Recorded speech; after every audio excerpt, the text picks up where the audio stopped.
اس حوالے سے رسول اللہ صلی اللہ علیہ وسلم کے ذریعے اتنے احکامات یہ ہیں کہ اس متعلق کتب احادیث میں مستقل ابواب اور کتابیں موجود ہیں۔ کتب احادیث میں اس کو ہم کتاب البیوع کے نام سے جانتے ہیں، خرید و فروخت اور تجارت، خرید و فروخت، بزنس، اس کی فضیلت بہت زیادہ ہے۔ میں فضیلت کا ذکر نہیں کروں، بس ایک بات کہ اللہ رب العالمین نے اس کی فضیلت اتنی رکھی ہے کہ انبیاء بھی تجارت کیا کرتے تھے، خلفاء بھی تجارت کیا کرتے تھے۔ اللہ رب العالمین نے اس کے اندر اتنی برکت رکھی ہے کہ تاجر آدمی، تجارت کرنے والا، وہ زیادہ مالدار ہوتا ہے اس کی نسبت جو نوکری کرتا ہے۔ اللہ رب العالمین اس کو زیادہ مال عطا کرتا ہے۔ اور عام طور پر ہم بھی معاشرے میں یہ بات دیکھتے ہیں کہ جب بھی اپیل کی جاتی ہے تو تاجروں سے کی جاتی ہے۔ ایک سینس بھی یہ کریٹ ہو چکی ہے، ایک مینٹلی طور پر بھی ہم اس بات سے ایگری ہیں کہ ان کے پاس مال زیادہ ہے، پیسہ زیادہ ہے، لیکن اس کے احکام ہیں۔ اللہ رب العالمین نے یہ مرتبہ اور مقام جو دیا ہے تو پھر اس کے احکام بھی ہیں۔ سیدنا عمر رضی اللہ تعالیٰ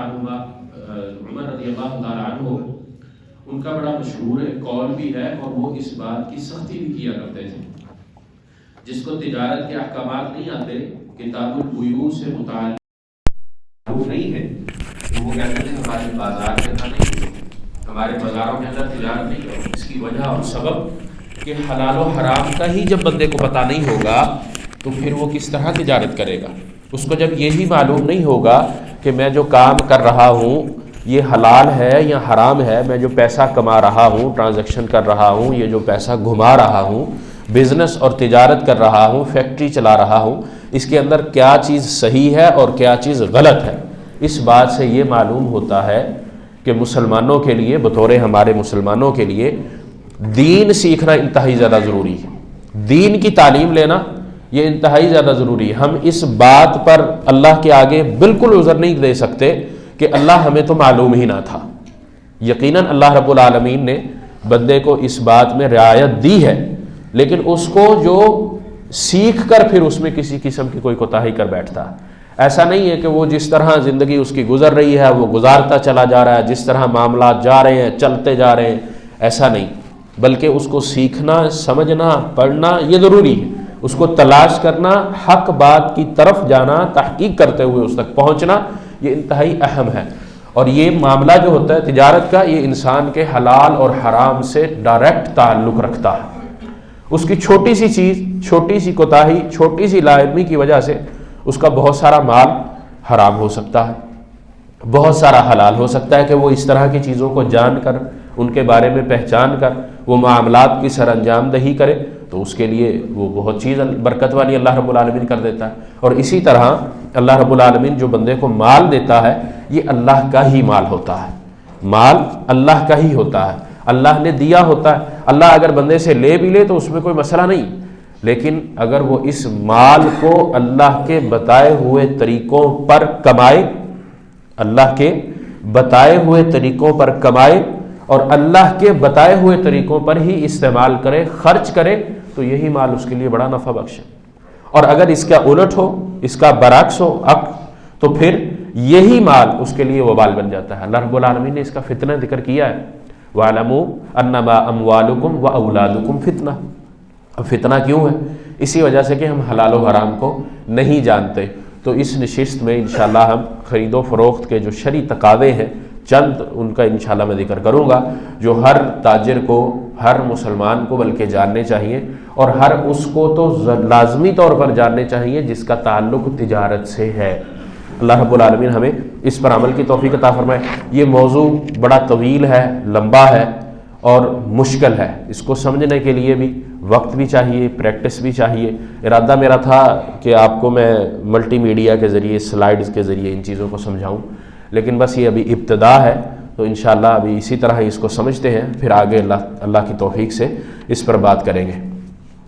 اللہ رب العالمین نے تاجر کے لیے جن چند چیزوں کا ذکر کیا ہے کہ وہ تجارت کے جو اصول ہیں یا تجارت جب وہ کرتا ہے تو اس کو کن چیزوں کو ملحوظ خاطر رکھنا چاہیے، ان میں سب سے پہلی چیز یہ ہے کہ جب وہ معاملات کرے، خرید و فروخت کرے، تو اس میں نرمی کو اختیار کرے، اس کے اندر سختی کو نہیں لے کر آئے۔ رسول اللہ صلی اللہ علیہ وسلم قبل از وحی، یعنی کہ جبرائیل امین کے آنے سے پہلے بھی تجارت کرتے تھے۔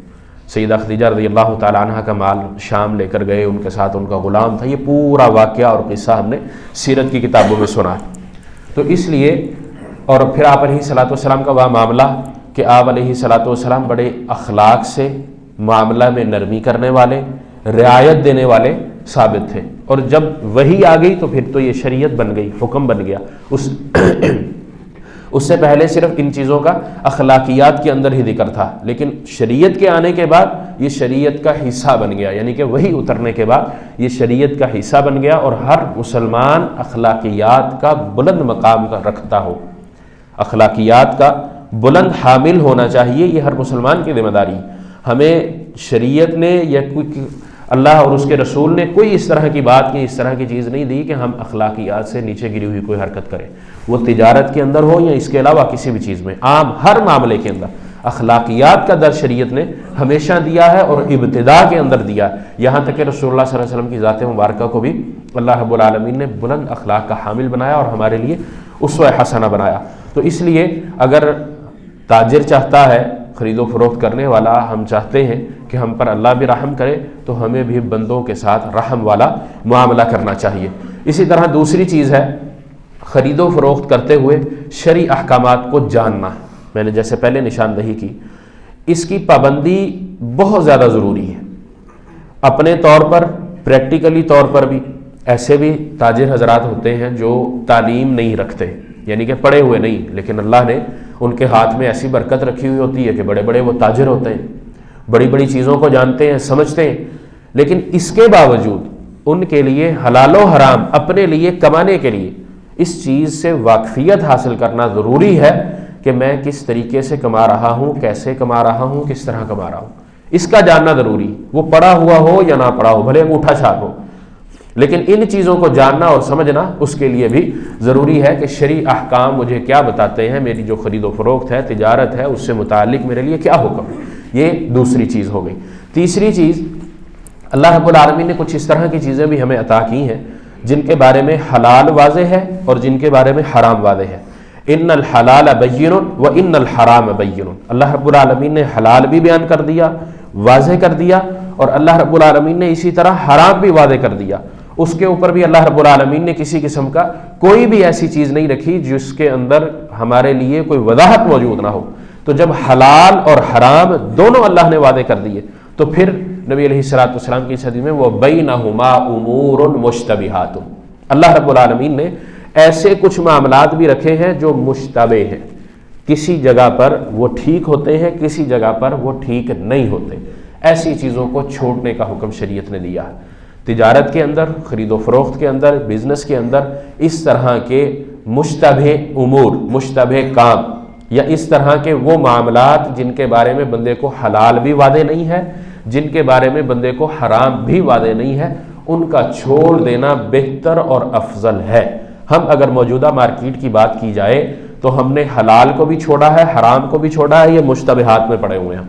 بینکنگ کی اگر ہم بات کریں، کئی سارے لوگ یہ سوال بھی کرتے ہیں کہ جی بڑا محفوظ سرمایہ ہے، وہ اس کے اندر خدشہ نہیں ہوتا کہ بندے کو دھوکہ مل جائے گا۔ وہ کسی کے ساتھ ٹریڈ کرتا ہے، بزنس کرتا ہے، تجارت کرنا چاہتا ہے، تو بدریہ بینک اگر وہ کرتا ہے تو اس کے اندر اس کا پیسہ، اس کا مال، اس کا سرمایہ ڈوبنے کا خدشہ نہیں ہوتا۔ دوسری بات وہ یہ کرتا ہے کہ جو ایگریمنٹ ہوتا ہے، معاہدہ ہوتا ہے، اس کے تحت ہی بات ہوتی۔ تو اس کے اندر ہمیں اس بات کو خاص خیال رکھنا چاہیے کہ بینک جو کام کرتے ہیں، اگرچہ کہ ہمارا سرمایہ محفوظ ہوتا ہے، لیکن بینکوں کا جو 99% کام، بلکہ میں تو 100% کہتا ہوں، وہ سارے کا سارا سود کا ہے، سود سے پاک نہیں۔ یہ ہے مشتبہات۔ میں مشتبہات کی مثال دے رہا ہوں۔ کیا ہے کہ وہ حلال کام کرتا ہے، یہ کتابوں کی ہم خرید و فروخت کر رہے ہیں، حلال ہے، اس کے اندر کسی قسم کا دھوکہ نہیں ہے، غرر نہیں ہے، جھوٹ نہیں ہے، فراڈ نہیں ہے، کوئی بھی اس طرح کی چیز نہیں۔ لیکن اس کے ساتھ ہی اس طرح کی چیزیں ہیں جو وہ ممنوعات کی چوری کی ہیں، چلے اب یہ صحیح بھی اور چوری کا مال بھی دونوں مکس ہو گیا۔ اب یہ دونوں جب مکس ہو گیا، اس پر آپ تجارت نہیں کریں گے، پھر اس کے ساتھ اپنا مال، اپنا سرمایہ نہیں لگائیں گے، بعینہ ہی اسی طرح یہ معاملہ ہے کہ بینکیں جو بزنس کرتی ہیں، جو تجارت کرتی ہیں، وہ بلڈنگوں کا ہو یا ٹریڈ ہو یا کوئی بھی ایکس وائی زیڈ کوئی بھی کام ہو، اس کے اندر ان کے سودی معاملات شامل ہوتے ہیں۔ تو یہ مشتبہات ہے، ان میں ہم نے نہیں جانا، خود محنت کر لیں، خود کما لیں، تھوڑا کما لیں لیکن حلال کا کما لیں، اس میں اللہ رب العالمین برکت عطا کرتا ہے۔ تو یہ اس طرح کے امور ہیں جن کو چھوڑنا بندے کے لیے ضروری ہے۔ وہ بنیادی کام، بنیادی چیزیں جو انسان کو حلال سے نکال کر مشتبہ کی طرف لے جائیں، میں حرام کی طرف کی بات نہیں کر رہا، حرام بہت دور ہے، حلال سے نکال کر مشتبہ کی طرف لے جائیں، یعنی کہ ڈاؤٹ کی طرف اس کو لے جائیں، اس کو اپنے مال کو، اپنے آپ کو حلال و حرام میں بچانے کے لیے، حلال میں رکھنے کے لیے، حرام سے بچانے کے لیے اس مشتبہ سے دور رہنا چاہیے۔ اسی طرح ایک اہم ترین بات اس حوالے سے جو شریعت نے ہمیں دی ہے کہ اللہ رب العالمین بندے کو جب مال دیتا ہے، اللہ رب العالمین اس کو جب نفع دیتا ہے تو اس کے اندر وہ اللہ کا حق بھی ادا کرے۔ وہ کیا ہے؟ اس میں دو چیزیں، اللہ رب العالمین نے اس کے اندر دو چیزوں کا ذکر کیا۔ ایک جس کو ہم زکوٰۃ کہتے ہیں، انما الصدقات للفقراء والمساکین، سورۃ توبہ کے یہ 8 مصارف اللہ نے ذکر کر دیا، اس کی شرائط ہیں، اس کے ساری چیزیں وہ الگ ہیں، مستقل ایک موضوع۔ ایک یہ واجبی صدقہ اس کو ہم کہتے ہیں، یہ چوتھی تاجر کے لیے جو بنیادی چیز ہے جو اس نے اپنے معاملات کے اندر رکھنی ہے، وہ یہ کہ وہ اللہ نے اس کو جو مال عطا کیا ہے اس کے اندر وہ حق ادا کرے۔ وہ حق دو قسم کے ہیں، ایک واجبی ہے جس کو ہم زکوٰۃ کہتے ہیں، ایک صدقہ ہے، نفلی ہے، اور یہ تطوعاً بندہ کرتا ہے اپنی خوشی کے تحت، اللہ نے اس کو مقرر نہیں کیا، لیکن ان دونوں کے کرنے سے اللہ رب العالمین اس کے مال میں اتنی برکت عطا کرتا ہے کہ اس کی جو ضروریات ہوتی ہیں اس سے زائد اس کے پاس مال ہوتا ہے۔ اگر اس کو پرافٹ 100 روپے ہوا ہے، اللہ تعالیٰ اس وجہ سے اس 100 روپے کے اندر برکت اتنی دیتا ہے کہ اس کے تمام معاملات حل ہو جاتے ہیں۔ اس کا مطلب یہ نہیں ہوتا کہ اس کو آمدن میں 1 لاکھ روپے ہو گیا، بلکہ بعض دفعہ اس طرح ہوتا ہے کہ بندے کو کوئی نقصان ہونے والا ہوتا ہے، اللہ اس سے وہ نقصان دور کر دیتا ہے، کوئی بجلی کا شارٹ فال، کوئی مشینری کی خرابی، کوئی اور چیز، اللہ رب العالمین اس سے وہ دور کر دیتا ہے، وہ اس سے محفوظ ہو جاتا ہے، اس کا وہاں پیسہ خرچ نہیں ہوتا۔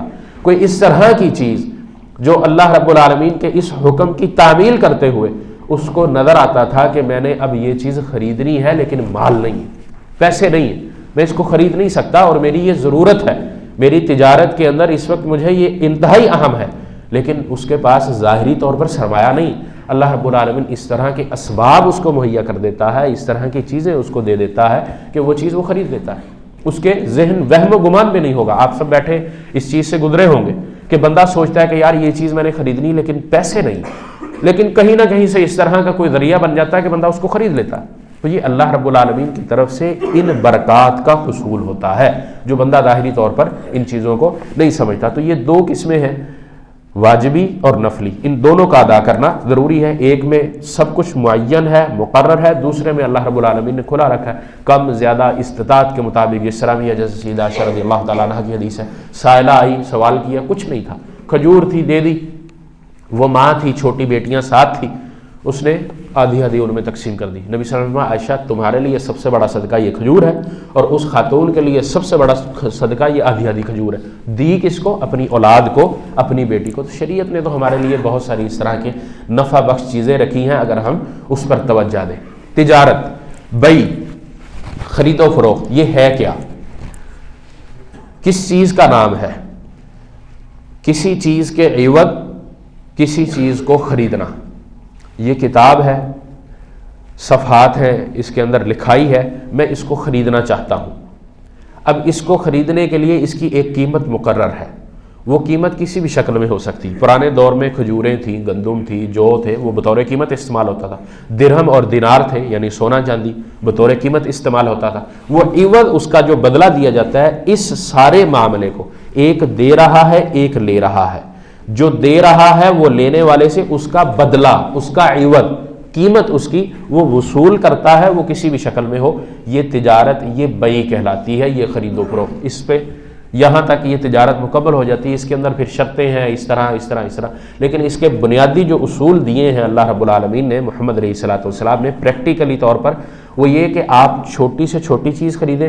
یہ ڈبہ ٹیشو کا ہے، میں کہتا ہوں صرف ایک پیپر، یہ ایک پیپر کی بھی اگر ہم خرید و فروخت کریں تو اس کے اندر بنیادی چیزیں جو ایک مسلمان کے ہر معاملے میں ہونے چاہیے، جھوٹ، فریب، دھوکہ دہی، کسی بھی قسم کا کوئی عیب، کوئی اس کے اندر کوئی خامی ہے اس کی وضاحت، چھپانا نہیں ہے اس کو، ناپ تول کی کمی، یہ وہ بنیادی چیزیں ہیں جو ہر چیز میں نہیں ہونی چاہیے. کسی بھی چیز کی آپ تجارت کریں، کوئی بھی چیز آپ بنا کر لے کر آئے، اس کے اندر یہ چیزیں نہیں ہونی چاہیے. چھٹی اہم ترین چیز کہ وہ چیز حرام سے تعلق نہ رکھتی ہو، وہ سود کا معاملہ ہو یا اس چیز کی تخلیق حرام سے ہو، یعنی کہ حرام جانور سے یا حرام اس طرح جیسے شراب ہے اس سے چیزیں. نبی علیہ السلام کے پاس سوال لے کر آئے نا ابو طلحہ، چھوٹے 2 بچے تھے، ان کا وہ مال تھا، اللہ کے نبی علیہ السلام کے پاس آئے کہ اللہ کے نبی یہ ان کی شراب ہے، حکم آ گیا حرمت کا، تو کیا ہم اس سے سرکہ بنا لیں؟ آپ علیہ السلام نے منع کر دیا. وہ یتیم بچے تھے، ان کے پاس مال یہی تھا، لیکن شریعت کا حکم کیا تھا؟ مال کس کا بن رہا ہے؟ سرکہ، جو کہ شفا بھی ہے، جو کہ سالن بھی ہے، شریعت نے اس کا ہمیں حکم دیا. لیکن شراب سے سرکہ بنانا یہ حرام ہے، یہ منع، اس کی اجازت شریعت نہیں دیتی. یعنی کہ کوئی بھی پروڈکٹ آپ تیار کریں اس کے اندر حرام کی آمیزش کسی بھی قسم کی نہیں ہونی چاہیے. ہمارے ہاں چمڑے کا کام کافی ہوتا ہے آج کل. اب چمڑے کے کام میں شریعت نے اس میں ہمیں سارے احکامات دیے، دباغت کا حکم دیا، اس کو رنگنے کا، دھونے کا، صاف کرنے کا. لیکن اس کے اندر بھی جیسے کتے کی کھال ہے، گدھے کی کھال بہت آج کل استعمال ہو رہی ہے، بڑی چائنا میں گدھے بڑے جا رہے ہیں، کھالیں بڑی جا رہی ہیں. لیکن ان کا حکم کیا ہے؟ اب ہم ان چیزوں سے نماز پڑھتے ہیں، مثلا جیکٹ ہے لیدر کی، جوتے ہیں لیدر کے، اگرچہ کھالوں کا آج کل ریٹ نہیں ہے لیکن جب وہ بن کر آتی ہیں پھر بڑا ریٹ ہو جاتا ہے.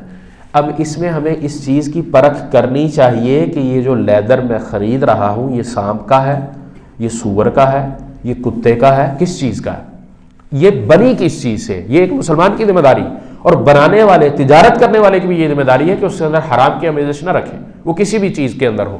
تو یہ بنیادی 6 اصول بیع کے اندر، خرید و فروخت کے اندر، کوئی بھی جو چیز ہے آپ چھوٹی سے چھوٹی چیز خریدیں یا فروخت کریں، اور اسی طرح کوئی بڑی سے بڑی چیز ہو اس کے اندر یہ 6 چیزیں نہیں ہونی چاہیے، ان کا وجود نہیں ہونا چاہیے.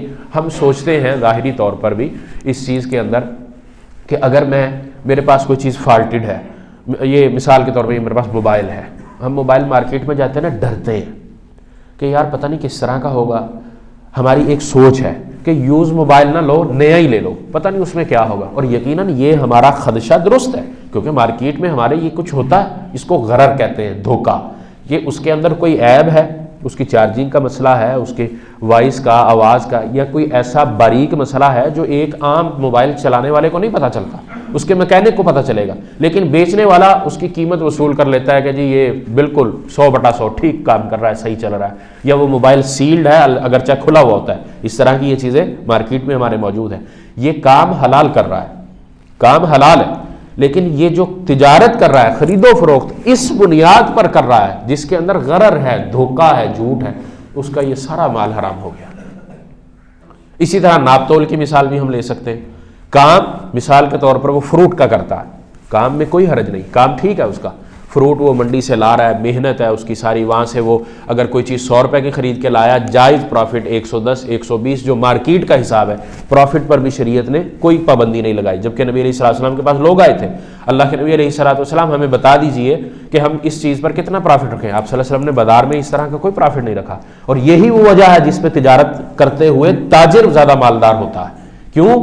کیونکہ جب مارکیٹ کے اندر مال آئے گا، مال موجود ہوگا، تو جتنی اس کی کاسٹ ہوگی اس سے وہ جائز پروفٹ رکھ سکتا ہے، اس کی حد کوئی نہیں. وہ 1 روپے ہو، وہ 100 روپے ہو، وہ 1000 ہو، اس کی کوئی پابندی نہیں. ہاں اس بات کا تاجر کو خیال رکھنا ہے کہ میں مارکیٹ سے چیز پروڈکٹ شارٹ نہ کروں. جیسے ہمارے یہ آٹا چینی اور اس کے مسئلے چلتے ہیں، ہر چیز ہوتی ہے.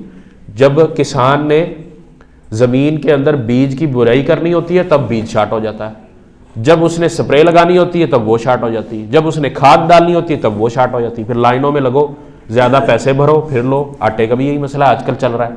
یہ چیزیں حلال ہیں، لیکن اس طرح کی چیز تجارت کے اندر شامل کر کے ہم ساری چیز کو حرام کر لیتے ہیں. یہ چیز اس کے اندر نہیں ہونی چاہیے. نبی علیہ السلام نے اسی وجہ سے پروفٹ کا فکس تعین نہیں کیا تھا کہ اگر اس کی محنت ہے، اس کا کرایہ ہے، وہ مال لے کر آیا ہے، اس نے محنت کی، دور سے آیا ہے. اب اس بازار کے اندر آتا ہے، وہاں پر اگر 90 روپے 100 روپے چیز کا ریٹ فکس کر دیا اور اس کو خرید ہی وہاں سے 100 پڑی اور ساری محنت کر کے اس کو بازار میں پہنچنے کے بعد 120 پڑی، تو پھر وہ کیسے 100 روپے بیچے گا؟ یہ اس کے لیے نقصان ہے۔ اور اسی طرح ایک آدمی جس نے وہ 10 روپے کی چیز خریدی، بازار میں آ کر اس میں وہ 100 روپے کی بیچ رہا ہے، تو پھر وہ نفع بہت زیادہ لے رہا ہے، اب وہ باقیوں پر اثر انداز ہو رہا ہے۔ تو اس لیے شریعت نے دونوں میں توازن رکھا ہے، مناسب جائز منافع رکھ کر وہ تجارت کرے، ٹریڈ کرے، اللہ اس کو بہت زیادہ برکت عطا کرتا ہے۔ تو بیع کے اندر یہ بھی ایک بنیادی چیز ہے کہ مال کو شارٹ نہیں کرنا، جان بوجھ کر اگر مارکیٹ، اس کو ہم طلب رسب بھی کہتے ہیں، ڈیمانڈ کہتے ہیں، کہ ڈیمانڈ ہے کسی چیز کی مارکیٹ کے اندر، آپ اس کو شارٹ نہیں کریں گے، کس لیے کہ میں اس کی ذخیرہ اندوزی کر لوں، مال اس کا ریٹ بڑھا لوں، اگر 100 روپے ہے 200 300 روپے کر لوں، اس کے بعد میں مارکیٹ میں دوں، چیز موجود۔ اور آج کل یہی کچھ ہوتا ہے، مال پھر حلال ہے، یہ میں پھر وہی الفاظ دہراتا ہوں، مال حلال ہے، تجارت وہ حلال کر رہا ہے، لیکن اس ایک کام کی بنیاد پر وہ اپنے سارے مال کو حرام کر لیتا ہے، اس کا جتنا بھی پروفٹ آتا ہے، جو بھی کاسٹ اس کی لگی تھی، سب کی سب حرام ہوگی۔ کیوں؟ اس نے وہ کام کیا ہے جس کو شریعت نے منع کیا ہے۔ بیع کے اندر، تجارت کے اندر وہ چیز اس نے شامل کر لی ہے جو شامل نہیں ہونی چاہیے تھی، تو یہ بھی تجارت کے اندر چیز نہیں ہونی چاہیے۔ بیع کی جو تعریف میں نے آپ کو مختصر سی بتائی ہے وہ یہ کہ کسی چیز کو بیچنا، خریدنا، اس کے عوض، وہ تجارت کہلاتا ہے، وہ بیع کہلاتا ہے، اور شریعت نے اس کی اجازت ہمیں دی ہے، الغرض کہ اس کے اندر یہ جو چیزیں میں نے ذکر کی ہیں یہ نہیں ہونی چاہیے۔ تجارت کے 3 بنیادی اصول ہیں، جمہور اہل علم کے ہاں 3 بنیادی اصول ہیں۔ وہ کون سے؟ یعنی کہ جو اس خرید و فروخت کے دوران شامل ہوتے ہیں۔ ایک ہے چیز کا وجود ہونا، اس کے اوپر الفاظ کی ادائیگی ہونا، ہاں یہ چیز میں نے خرید لی، ہاں یہ چیز میں نے بیچ دی، اس کو ایجاب و قبول بھی کہتے ہیں۔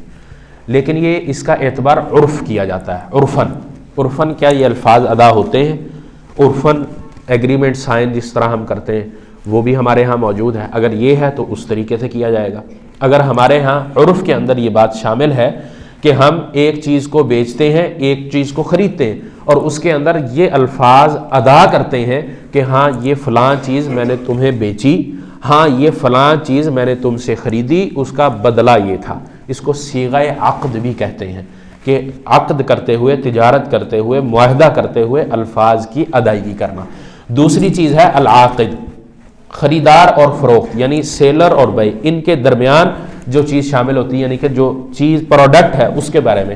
تیسرا ہے اس کے اندر المعقود علیہ، یعنی کہ جس چیز پر یہ خرید و فروخت طے پائی ہے، یعنی کہ قیمت، پیسہ، جو بھی چیز ہم خرید و فروخت کرتے ہیں اس کی کوئی چیز، کوئی عوض ادا کیا جاتا ہے، پیسے ہیں، جس طرح ہمارے ہاں پاکستانی کرنسی چلتی ہے یا ڈالر ہے، ہم انٹرنیشنل مارکیٹ میں جائیں تو وہاں ڈالر ہے، اور اسی طرح کچھ ملکوں میں سونا چلتا ہے، دینار یا درہم وہ چلتے ہیں، پرانے زمانے میں سکے چلتے تھے، اس سے پہلے پیچھے چلے جائیں تو پھر بر، شعیر اور یہ ساری چیزیں اس میں شامل ہوتی تھی۔ کھجور ہمیں احادیث کے اندر ملتا ہے، کھجور کے بدلے سوکھی کے بدلے گیلی نہ لو، گیلی کے بدلے سوکھی نہ لو، عوض بدلن، یہ شریعت نے بھی، جس طرح الذهب بالذهب والفضة بالفضة، یہ شریعت نے احکامات دیے ہیں۔ خیر یہ چیزیں جو ہیں ان کا وجود ہونا بھی ضروری ہے، یہ پائی جائیں تو پھر اس کے بعد یہ وہاں شامل ہوتی ہیں۔ ان کے ساتھ اللہ رب العالمین نے جو چیز رکھی ہے یا جو چیز دی ہے ہمیں، وہ مال کی کسی بھی شکل میں ہو سکتی، لیکن اس کی ادائیگی ضروری ہے، اس کا دبا دینا، کم کر لینا، جان بوجھ کر اس طرح کے ہیلے اختیار کرنا کہ دوسرے سے مال اٹھا لینا اور پھر اس کے بعد اس کا جو عوض ہے اس کو ڈیلے کرتے رہنا، نہیں اب نہیں ہے، ایسے ہے ویسے ہے، بکے گا، اس طرح کے یہ ہیلے یہ تجارت کے اندر نہیں ہونے چاہیے۔ جو چیز آپ نے خریدی ہے، آپ پہلی بات تو یہی کہ خریدیں ہی اس وقت جب آپ کو ضرورت ہے، آپ کے پاس مال موجود ہے، اور پھر اس کا عوض ادا کریں اس کے ساتھ ہی، تاکہ جو چیز وہ بیچ رہا ہے اس کی وہ مجبوری نہ بن جائے، اور نہ ہی آپ اس کی مجبوری سے یہ فائدہ اٹھائیں یا اس کی مجبوری سے کوئی اس طرح کی چیز آپ اختیار کریں جو آپ کو تو فائدہ دے، دوسرے کو نقصان دے دے، اور نہ ہی اس طرح کا کوئی معاملہ تجارت میں ہونا چاہیے جو آپ کو نقصان دے دے اور دوسرے کو فائدہ دے دے۔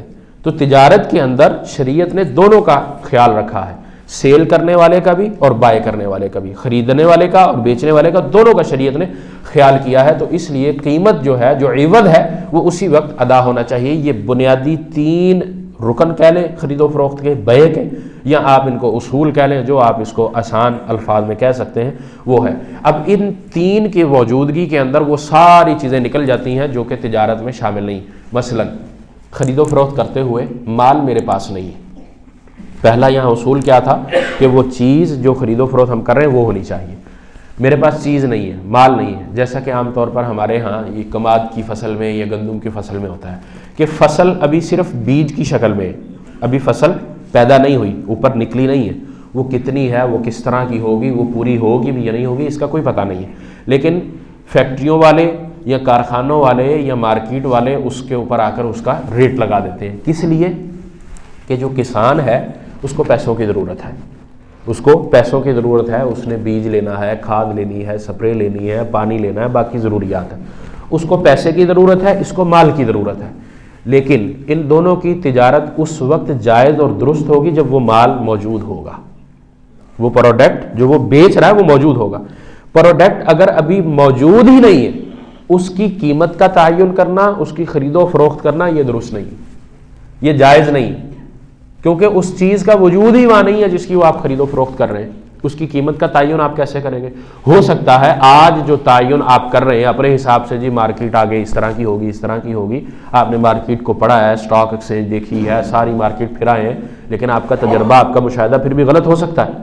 آپ جس عوض پر وہ کر رہے ہیں ہو سکتا ہے وہ دھوکے سے آ جائے، ہو سکتا ہے وہ تبدیل ہو جائے، ہو سکتا ہے کہ اس کے اندر کمی یا زیادتی آ جائے، ہو سکتا ہے کہ آپ جس چیز کو خرید رہے ہیں اس وقت جو وہ چیز بھی موجود نہیں، آگے جا کر اس کا ریٹ یا تو بہت کم ہو جائے یا بہت زیادہ ہو جائے. دونوں شائبے یہ موجود ہیں. اس بنیاد پر شریعت نے اس خرید و فروخت کو منع قرار دیا ہے، ناجائز قرار دیا ہے، حرام ہے. اس طرح کی تجارت بھی جائز اور درست نہیں ہے.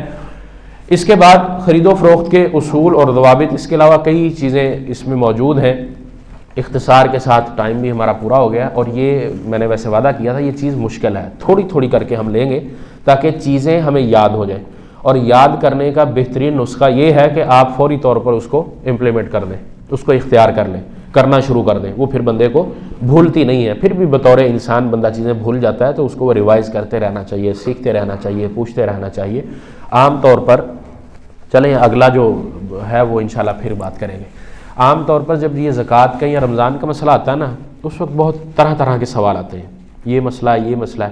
اور یقین کریں کہ بعض دفعہ سوال یا بعض دفعہ مسئلہ اس طرح کا بھی آتا ہے کہ جس بنیاد پر وہ کام کرنے والا اربوں کروڑوں کما چکا ہوتا ہے، لیکن اس کے اندر کہیں نہ کہیں حرام کی آمیزش ہوتی ہے. اب پھر وہ پریشان ہو جاتا ہے کہ اب میں کیا کروں. جس طرح ہمارے ہاں سٹا لگتا ہے، جوا لگتا ہے، اللہ نے اس کو بھی منع کیا ہے. یا ایھا الذین آمنوا انما الخمر والمیسر، یہ جو جوا بازی، اس کو منع کیوں کیا؟ کیونکہ اس کے اندر محنت نہیں ہے. اس کے اندر ایک کا نقصان ہے، ایک کا فائدہ ہے. ایک کا بہت زیادہ نقصان ہے، ایک کا بہت زیادہ فائدہ ہے. محنت کچھ نہیں. تجارت کے اندر محنت کا ہونا لازمی چیز ہے. محنت وہ کرے گا، اس کا جو عوض اس کو ملے گا، اس کے اوپر شریعت نے کوئی نہیں لگائی. ہم یہ نمبر لے لیتے ہیں، پرچیاں لے لیتے ہیں. یہ جوڑیا بازار بولٹن کی طرف جائیں نا، وہ کاؤنٹر رکھ کے سارے بیٹھے ہوئے ہیں. اس میں ایک سب سے بڑا جو کام کرتے ہیں وہ کیا ہے؟ کالے دھن کو سفید کرتے ہیں، بلیک منی کو وائٹ منی کرتے ہیں. کس طرح؟ اس کا نمبر پرائز بانڈ جیسے نکل گیا. یہ پرائز بانڈ ہماری بینکیں بھی دیتی ہیں، ہماری اسٹیٹ بینک بھی دیتی ہے، گورنمنٹ بھی دیتی ہے. یہ جائز نہیں ہے، درست نہیں ہے. ایک اور چیز جو ہمارے ہاں مسلمان بطور مسلمان رائج ہے، وہ یہ کہ شریعت نے ہم پر زکوٰۃ رکھی ہے، ٹیکس نہیں رکھا. ٹیکس نہیں رکھا. اور اس بات کے لیے سب سے بڑا جو بلنڈر ہے، سب سے بڑی جو غلط بات ہے وہ یہ ہے کہ ٹیکس جس کے پاس مال نہیں ہے اس نے بھی دینا ہے. صابن اس کی ضرورت ہے، بنیادی ضرورت ہے. کھانے کے لیے اس کے پاس کچھ نہیں ہے، اس نے اگر صابن خریدنا ہے اس پر بھی وہ ٹیکس دے رہا ہے. شریعت کا اصول کیا ہے؟ صاحب نصاب ہوگا تو زکوٰۃ ادا کرے گا. یہ سب سے بڑا بلنڈر ہے، یہ زکوٰۃ اور ٹیکس کا فرق، بنیادی فرق. یہاں آپ اس کو کہہ رہے ہیں جمہوری سسٹم اور خلافت کا سسٹم جو ہے، اس کے اندر بنیادی یہ فرق. وہ امیر اور غریب کا فرق رکھتا ہے زکوٰۃ کی صورت میں. یہ امیر اور غریب کا کوئی فرق نہیں رکھتا، ٹیکس سب نے دینا. تو یہ جو ہمارے ہاں یہ مارکیٹ میں یہ چیزیں ہوتی ہیں، شرعی اعتبار سے یہ درست نہیں. اب اسی طرح یہ پرائز بانڈ کا جو مسئلہ ہے وہ کیا کرتا ہے؟ 5 لاکھ کا ہے، اس کا نکل آتا ہے. اب 10 لاکھ کا اس کا مسئلہ ہے. میں 2 ہفتے پہلے کی ہی بات ہے، ادھر جمعہ تھا تو میں نے تھوڑی سی معلومات کی تو پتہ یہ چلا کہ آپ کا اگر انعام 5 لاکھ کا نکلا ہے نا، آپ کو 5,50,000 دینے والے بھی مل جائیں گے، اور ان سے وہ 7 لاکھ 7.5 لاکھ کا بک جائے گا. کون خریدے گا؟ یہی جن کے معاملات. اور اسی وجہ سے اس وقت ہم معاشی دلدل میں پھنسے ہوئے ہیں. اسی وجہ سے شریعت نے ایسی ہی چیزیں منع نہیں کی. اب ایک اور چیز، میں ایک نمبر خریدتا ہوں، ایک ٹوکن، ایک ٹکٹ خریدتا ہوں، وہ میں نے خریدا ہے 100 روپے کا، مثلا چھوٹی قیمت ہے، مجھے زیادہ محسوس نہیں ہوتی، جی کوئی بات نہیں 100 روپے میں لگا لیتا ہوں۔ اب یہ 100 روپے میں کس غرض سے لگاتا ہوں؟ جوا کہلائے گا یہ، کہ لگ گیا تو 1 کروڑ لگ جائے گا، نہ لگا تو چلو 100 روپے خیر ہے۔ اب اس 100 کا بدلہ مجھے کیا ملا ہے اگر میرا نمبر نہیں نکلتا، انعام نہیں نکلتا؟ اب یہ جو 100 روپے نقدی ہے، یہ جو میں نے خرچ کی ہے، یہ میں نے کس چیز پر خرچ کی؟ یہ بے نہیں ہے، یہ تجارت نہیں۔ بے کی تعریف میں نے پھر ریپیٹ کرتا ہوں، بے کی تعریف کیا تھی؟ چیز دینا، لینا، اس کا عوض ادا کرنا، یہ 3 چیزیں ہیں، یہ بے ہے۔ اب 100 روپے میں جو دے رہا ہوں، اس کے بدلے ایک نمبر ہے، میرے کسی کام کا نہیں ہے فی الحال، نہ میں اس کو کھا سکتا ہوں نہ استعمال کر سکتا ہوں۔ ہاں، اس کا جب انعام نکل آتا ہے، پھر جتنے لوگوں نے 100 ادا کیے ان سب کے ڈوب گئے، میرا اکیلے کا انعام نکل آیا۔ اب 100 کے بدلے 1 لاکھ، یہ بھی بات نہیں بنتی، یہ بہت زیادہ نفع مجھے مل رہا ہے بغیر محنت کے، اور ان سب کا جنہوں نے نمبر پہ پیسے لگائے تھے یا نمبر خریدا تھا، ان کا نہیں لگا، ان سب کے پیسے ڈوب گئے۔ اب مجھے کوئی اپنی جیب سے تو 1 لاکھ نہیں دے گا نا، یہ لوگوں سے ہی جمع کیا ہوا ہے نا۔ اس وجہ سے شریعت نے اس چیز کو بھی منع کیا ہے۔ باقی کچھ چیزیں اور ہیں، اللہ رب العالمین سے دعا ہے کہ اللہ ہمیں دوبارہ بھی موقع دے، ہم اس پر پھر انشاءاللہ بات کریں گے۔ آپ کی کچھ چیز سمجھ نہیں آئی، کوئی سوال ہے تو اس پر انشاءاللہ بات کریں۔ میں نے کچھ بنیادی جو شروع کی چیزیں ہوتی ہیں نا، یہ بیو کے، وہ میں نے چھوڑ دیں کیونکہ ان کا تعلق ہمارے اس موضوع سے نہیں تھا۔ شرعی جو تقاضے ہیں وہ میں نے چند ذکر کیے ہیں، باقی ابھی ہیں اور ہیں، ایسا نہیں کہ اتنا ہی ہے، تو پھر انشاءاللہ بیان کریں گے۔ اللہ تعالی ہمیں عمل کی توفیق عطا فرمائے۔ وصلی اللہ وسلم علی نبینا محمد۔